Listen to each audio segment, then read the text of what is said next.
इस परम रम्य रमणीय स्थान बरियारपुर के अंतर्गत श्री गढ़ी माई क्षेत्र से बोल रहा हूँ। यह वही स्थान रमणीय है जहाँ पंचवर्षीय मेला आज से नहीं पहले से लगती है, जिसके संबंध में विश्व जानती है। यह वही भूमि है जिसको संस्थापक श्री भगवान चौधरी महाराज थे, जिनके चर्चा चारों तरफ फैली हुई थी। उसी स्थान के समीप में अभी स्वयं खड़ा हूँ। आप लोग देख सकते हैं, यह गढ़ी माई की मंदिर है जो विश्व प्रसिद्ध है।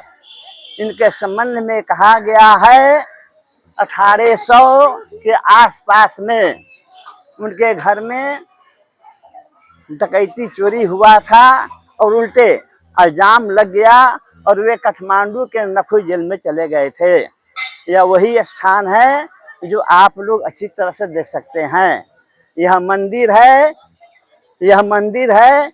इस मंदिर के अग्र साइड में भी एक मंदिर है जिसमें भी देवी दुर्गाओं की मंदिर और स्थान है, जिसको भी आप लोग अच्छी तरह से देख सकते हैं। इसके संबंध में कहा गया है, जिस समय वे काठमांडू नखोई जेल में थे, श्री गढ़ी माई से मुलाकात हुई थी। सौपन में गढ़ी माई ने कहा, मैं तुमको मुक्ति दिलाना चाहता हूँ, परंतु एक शर्त है। वह यह शर्त है कि तुम घर जाओ, विधि बनाओ, विधि विधान पूर्वक पूजा करो और अपने हाथ से स्वयं बलि दो। विधि विधान के मतलब, यहाँ कहने का मतलब यह हुआ, वह काठमांडू से आने के बाद में सवेरे पर स्नान ध्यान करते हुए एक विधि को बनाया। इस पर कालीन बिछा दी गई। कालीन के ऊपर गढ़ी माई की प्रतिमा लगी हुई थी और स्वयं अपने हाथों से बलि दिया और उस बाद में कहा कि आज से जितने लोग बलि देंगे मैं उसको स्वीकार करूंगी। यह बात जो है सर्वविदित है। इधर जो आप लोग देख रहे हैं, यह पोखरा है। यह बहुत क्षेत्र में फैली हुई है। अभी इसमें पानी नहीं है, पहले इसमें पानी भरा हुआ रहता था, जिसके संबंध में भी मैं आपको अच्छी तरह से बता रहा हूँ। यह पक्कीकरण है, भीतर जाने के लिए सीढ़ियाँ बनी हुई है, जिसको आप लोग अच्छी तरह से देख सकते हैं। यह पोखरा पहले इसमें पानी था, उस समय इसमें जल की पंछी मोर, चकोर, बकुल, तुरौ, कांड्रव, हंस, राजहंसनी इसमें रहा करते थे। जल स्तर पर ककोल करते थे, जिनकी बोलियां हम और आपकी कानों तक स्पष्ट रूप से सुनाई देती थी। यह पेड़ जो है उगे हुए हैं, यह नाना प्रकार की पेड़ है, जैसे आम, पाड़ड़, छितवन, जामुन, मौसरी, अंकोल, परिभद्रक, हिमताल इत्यादि जो लता बलरियों से छाए हुए हैं, जिसकी शोभा अलौकिक हो रही है। साथियों, इसके अग्र साइड में एक बजरंग बली का मूर्ति है, जिसके संबंध में मैं यह बताना चाहता हूँ, जो बहुत विशालकाय है, जिसको मैं कोटि कोटि प्रणाम करता हूँ। जो लोग यहाँ आते हैं उसकी सारी मनोकामनाएं परिपूर्ण हो जाती है। दोस्तों, इधर हम लोग अब जाने वाले हैं, जिसके संबंध में भी मैं आपको बताना चाहता हूँ। इधर ब्रह्म का स्थान है।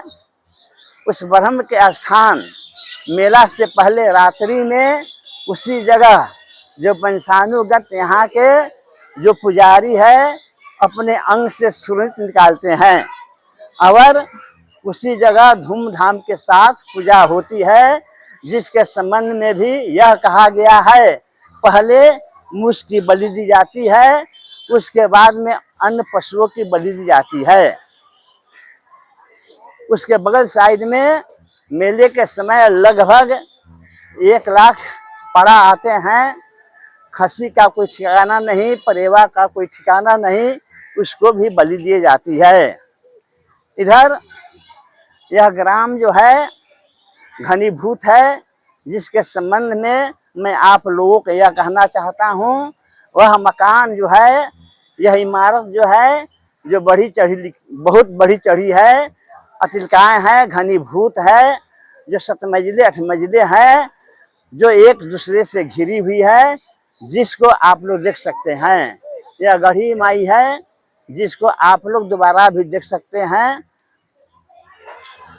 यह गढ़ी माई की मूर्ति है, जिसमें एक स्टैचू लगी हुई है। इसमें भी वेदी बना हुआ है, वेदी के ऊपर कालीन है, उस कालीन के ऊपर गढ़ी माई की मूर्ति है, जिसको मैं कोटि कोटि प्रणाम कर सकता हूँ। जो यहाँ आते हैं उनके सारी मुसीबत गढ़ी माई सुनते हैं, उनकी सारी मनोकामनाएं परिपूर्ण करती है। इधर बरियारपुर ग्राम है, जिसके संबंध में कहा गया है, जहाँ के एक से बढ़कर गगनचुंबी इमारतें जो राजमार्ग से नजदीक में है, जो अतिलकाएं हैं, जिसके वर्णन करना अथकनीय है, जो घनीभूत है, आकाश में तैरती हुई सी जान पड़ती है, वह एक दूसरे से सटी हुई है। मैं उन लोगों के संबंध में भी यह बताना चाहता हूँ, जो गढ़ी माई के संबंध में नहीं जानते हैं। कुछ ऐसे लोग वीडियो बनाने वाले यहाँ आते हैं, जो अनाप शनाप बोलकर चले जाते हैं, जिसको स्वयं जानकारी नहीं है। इसलिए मैं इसी क्षेत्र का हूँ, आप लोगों को मैं अच्छी तरह से समझा दिया हूँ। मैं राधा मोहन प्रसाद यादव, जनपद बेलदारी। यहाँ आने से मुझे शांति मिलती है। मेरे तरफ से आप लोगों की कोटि कोटि धन्यवाद।